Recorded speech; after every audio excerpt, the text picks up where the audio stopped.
이 디모데전서의 맨 마지막에 주어지는 당부는 마치 부록을 읽는 같은 그런 성격으로 보이는 것은 이미 하나님께 영광을 돌리고 찬양을 드리는 부분이 15절, 16절에 나타나서 마지막에 이렇게 찬양을 드리잖아요.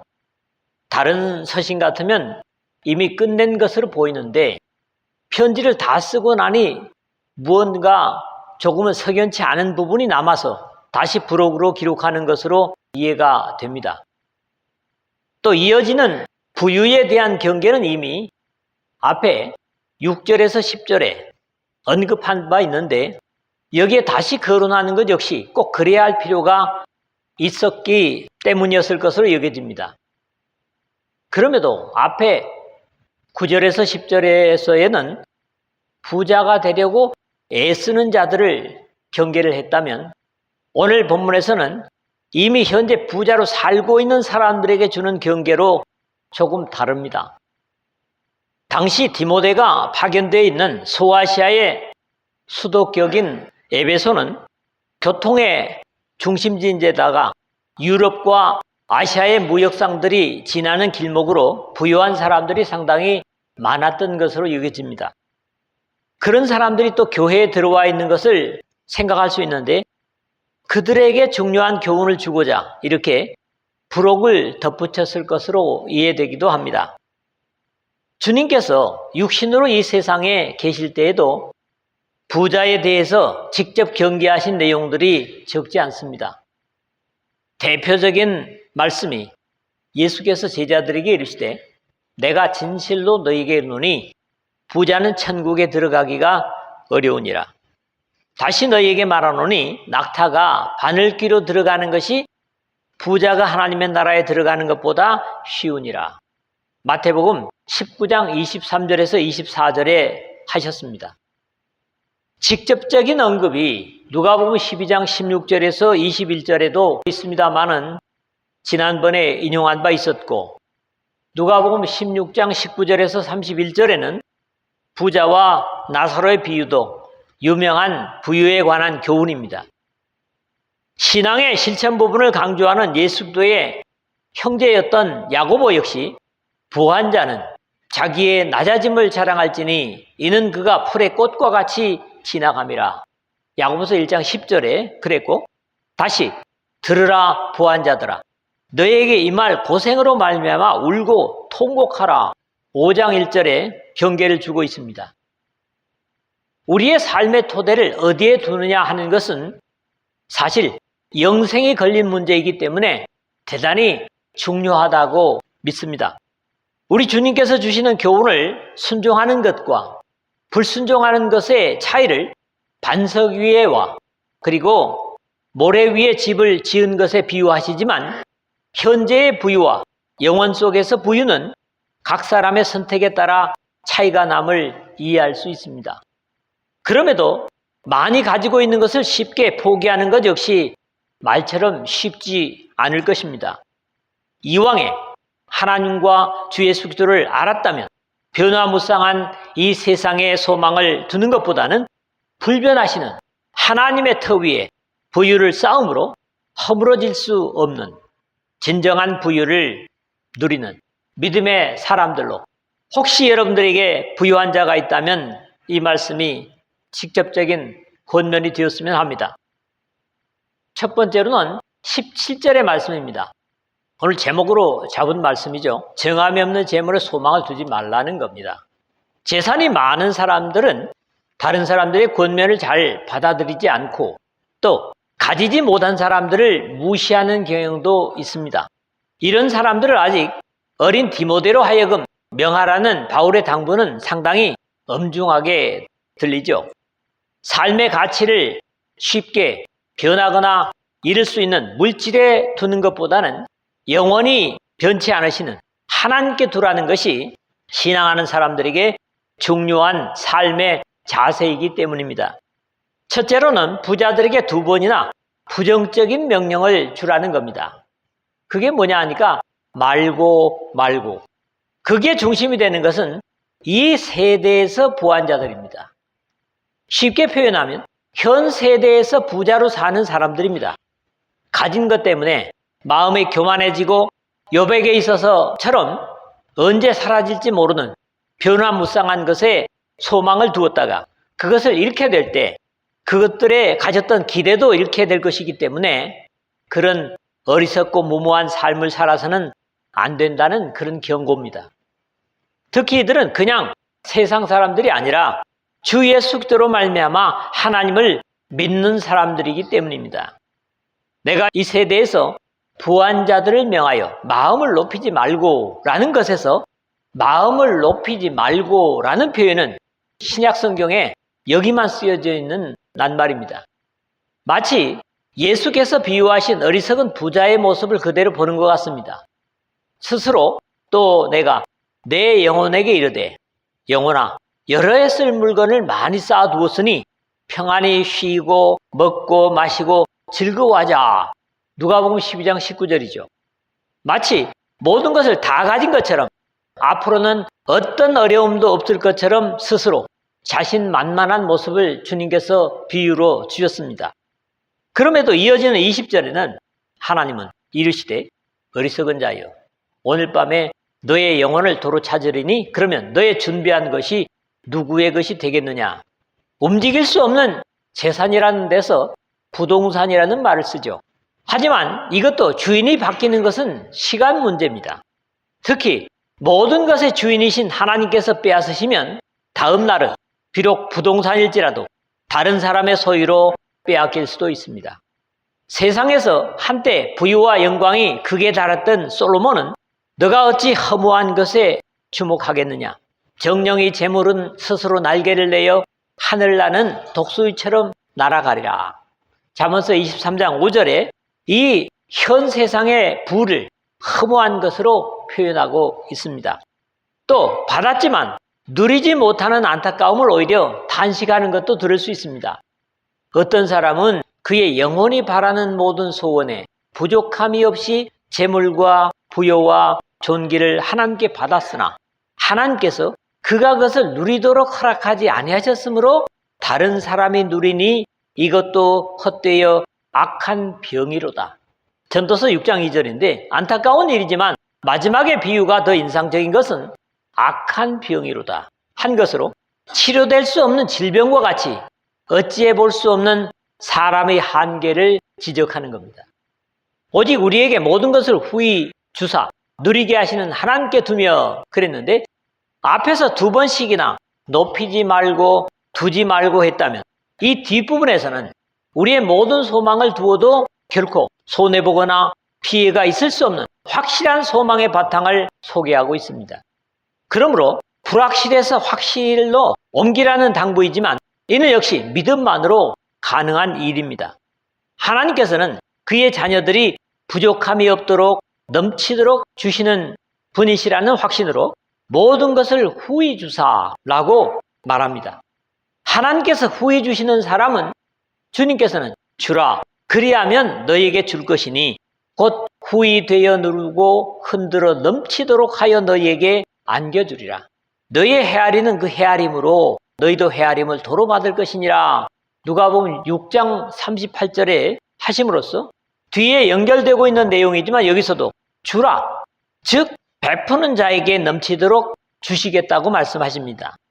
사실적인 믿음을 강조하는 야고보는 구하여도 받지 못함은 정욕으로 쓰려고 잘못 구하기 때문이라. 야고보서 4장 3절에 너무나 확실한 교훈을 줍니다. 바울은 믿음의 사람들을 두고 근심하는 자 같으나 항상 기뻐하고 가난한 자 같으나 많은 사람을 부유하게 하고 아무것도 없는 자 같으나 모든 것을 가진 자로다. 고린도후서 6장 10절에 증거하고 있습니다. 또 받은 것 못지않게 누리게 하시는 것이 중요하죠. 또한 어떤 사람에게든지 하나님이 재물과 부요를 그에게 주사 능히 누리게 하시며 제 몫을 받아 수고함으로 즐거워하게 하신 것은 하나님의 선물이라. 하나님이 누리게 하시는 것이 선물이라는 거예요. 전도서 5장 19절입니다. 하나님께서 주시는 것은 남에게만 끼치고 끝나는 것이 아니라 충분히 누리게 하시며 즐거워할 수 있게 하신다는 확신입니다.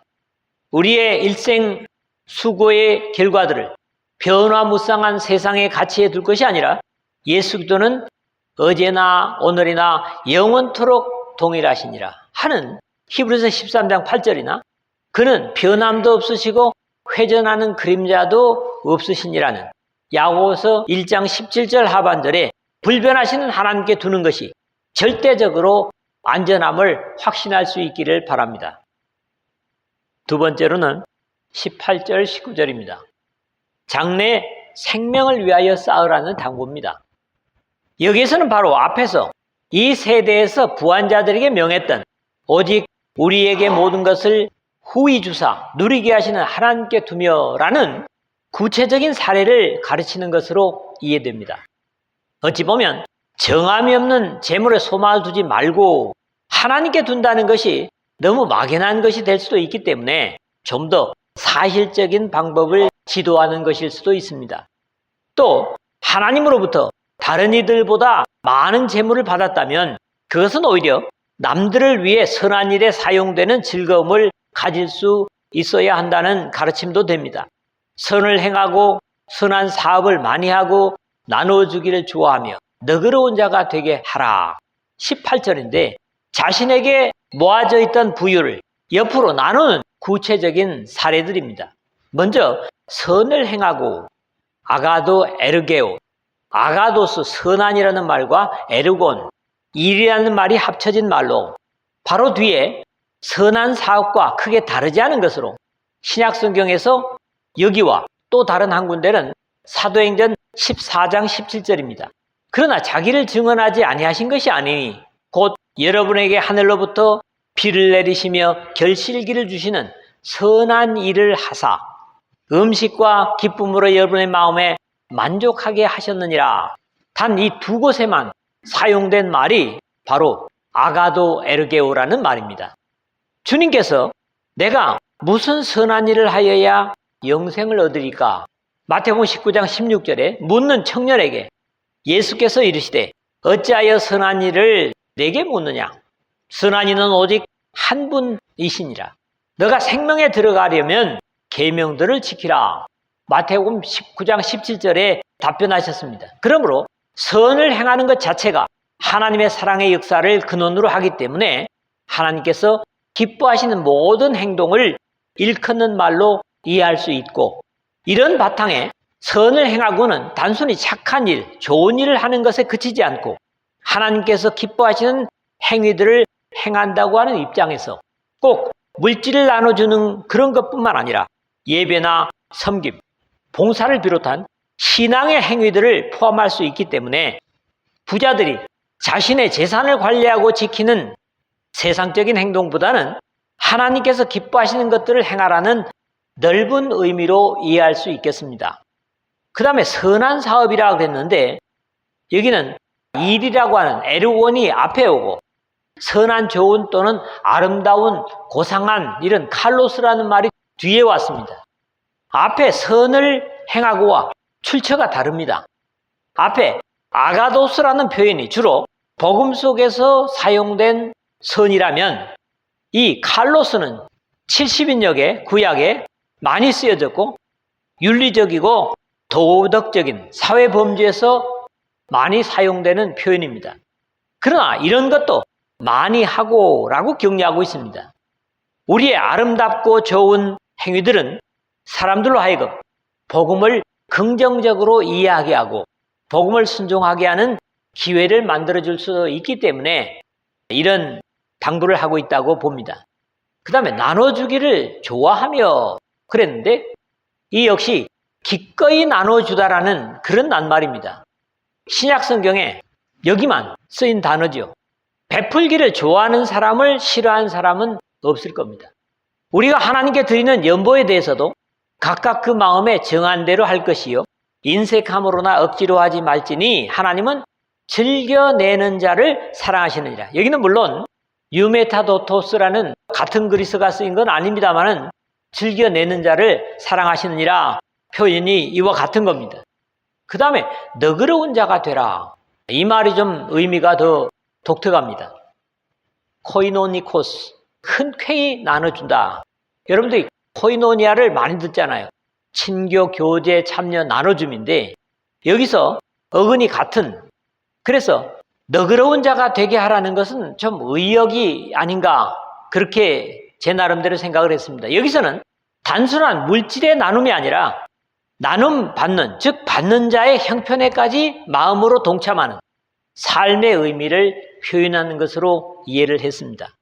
이런 내용을 참고해서 이 구절을 또 선을 행하고 좋은 일을 많이 하고 아낌없이 베풀고 즐거이 나누어 주라고 하십시오.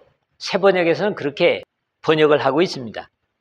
이것이 장래에 자기를 위하여 좋은 터를 쌓아 참된 생명을 취하는 것이니라 19절에 했는데, 이제 이렇게 기꺼이 베푸는 결과를 말하고 있는 거지요.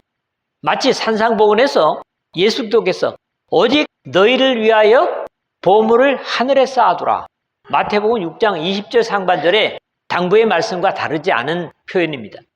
앞에서 부정적으로 쓰였던 이 세대에서 했다면 여기서는 장래로 바뀌어 있습니다. 또 18절에 오로지 남들에게 베푸는 그 아름다운 행동들은 결과적으로 자신에게 돌아와서 자기를 위하여도 복되게 되었음을 선언합니다. 예수께서 어리석은 비유에서 말씀하시면서 자기를 위하여 재물을 쌓아두고 하나님께 대하여 부여하지 못한 자가 이와 같으니라, 누가복음 12장 21절에 해서 오히려 생명을 잃는 비극을 말씀하셨다면 이것이야말로 완전한 반전이죠. 그 다음에 좋은 터를 쌓아 그랬습니다. 이것은 누구나 바라는 것이지만 또 아무나 할 수 있는 것은 아닙니다. 인생의 터를, 삶의 모토를 어디에 두느냐 굉장히 중요한 거거든요. 우리는 우리를 위해 십자가를 기꺼이 져주신 주님의 말씀을 순종할 때만 가능한 약속이라고 여겨집니다. 세상의 방법으로는 어떤 것으로도 불가능합니다. 여기 터라고 하는 게 뭐냐 하면 기초라는 말도 되지만 자본, 보화라는 의미를 가진 데멜리오스라는 말인데, 모든 세움의 바탕이 된다는 데서 소중하고 든든하게 닦아야 그 위에 흔들림 없는 건축이 가능하기 때문입니다. 하나님의 나라의 터는 누구보다도 우리 주님께서 확실히 가르치신 바 있습니다. 마태복음 7장 24절에서 27절에 두 가지 터를 말씀하십니다. 누구든지 나의 이 말을 듣고 행하는 자는 그 집을 반석 위에 지은 지혜로운 사람이라고 24절에 말씀하시고, 나의 이 말을 듣고 행하지 않는 자는 그 집을 모래 위에 지은 어리석은 사람이라고 26절에 가르치셨습니다. 그럼에도 오늘 주어지는 교훈 역시 다르지 않은 말씀입니다. 참된 생명을 취하는 것이니라 19절 하반절인데, 생명에도 최소한 두 가지 정도의 생명을 말할 수 있습니다. 살아있다고 하지만 살아있는 것인지 그렇지 못한 것인지 확신할 수 없는 생명이 있을 수 있는데, 이것은 사회나 다른 사람들에게 전혀 영향을 끼칠 수 없는 생명입니다. 그보다는 나은 다른 사람들에게 영향을 끼칠 수 있고 유익을 줄 수 있는 생명으로 일반적인 사람들의 생명이지만 그것을 언제 잃어버릴지 모르는 데서 참된 생명이라고 할 수 없습니다. 그런 이유에서 바울은 우리가 주목하는 것은 보이는 것이 아니요 보이지 않는 것이니 보이는 것은 잠깐이요 보이지 않는 것은 영원함이라, 고린도후서 4장 18절에 이 보이는 생명보다 보이지 않는 생명이 역시 영원하다고 하는 사실을 말씀할 수 있고, 이를 염려가 전혀 없는 영원 속의 생명을 기대하는 고백을 하는 겁니다. 물론 오늘 참된 생명을 취하는 것이니라 하는 고백은 이미 믿음 속에 있는 부한 자들을 의미하는 것이기 때문에 예수 그리스도의 구속을 전제로 하는 말씀입니다. 우리 주님께서는 어리석은 부자의 비유를 주시면서 사람의 생명이 그 소유에 넉넉한 데 있지 아니하니라, 누가복음 12장 15절 하반절에 말씀하심으로써 육신에 가진 유무형의 소유로 생명을 누릴 수 없음을 증거하셨고, 너희 소유를 팔아 구제하여 낡아지지 아니하는 배낭을 만들라, 곧 하늘에 둔 바 다함이 없는 보물이니라, 누가복음 12장 33절 상반절에 하심으로써 세상에서 가진 부유를 가지고 참된 생명을 취하라는 당부를 주고 계십니다.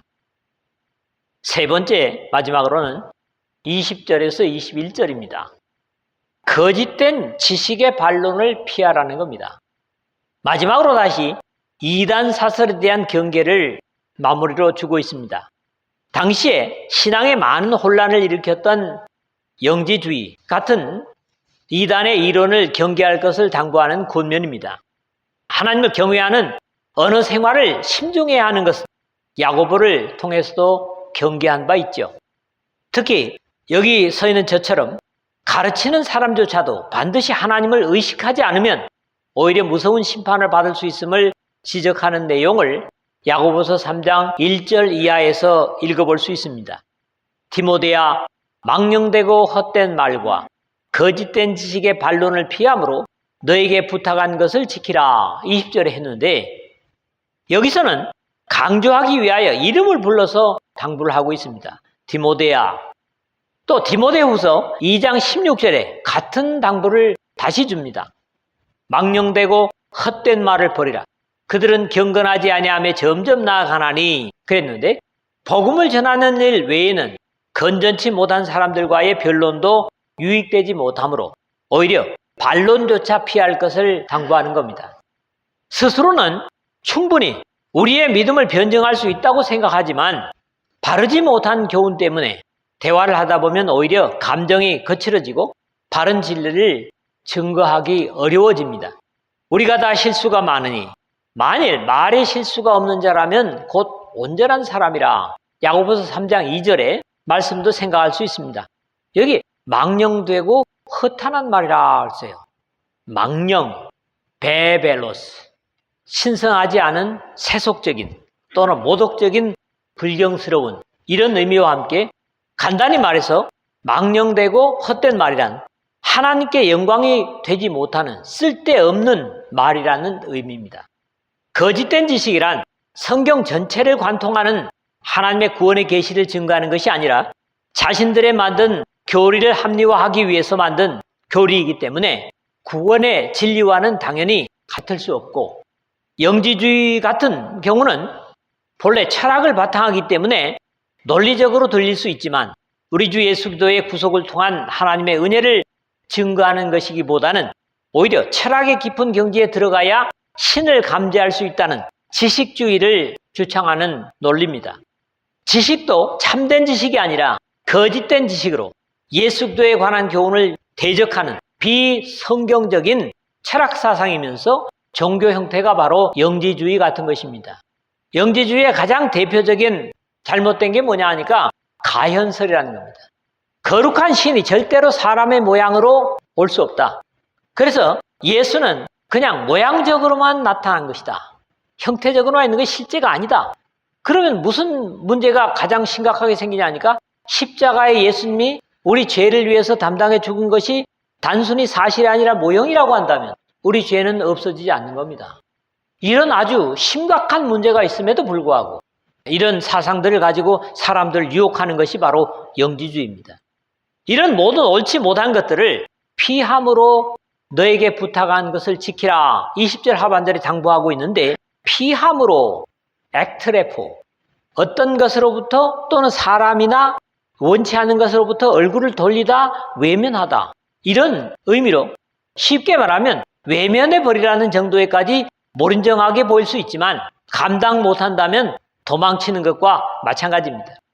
다만 너에게 부탁한 것을 지키라 했는데 이것은 지금까지 바울이 디모데에게 또 이 디모데전서에서 당부한 것들을 충실하게 지킨다면 신앙에 문제될 것이 없을 것이고 결국 계시된 성경의 진리 외에 새로운 진리는 없기 때문에 배우고 확신한 일만 충실한다면, 나중 3장 14절에서 말하고 있습니다만 하나님의 일을 하는 데나 사람들을 진리로 이끄는 데 전혀 부족함이 없음을 증거합니다.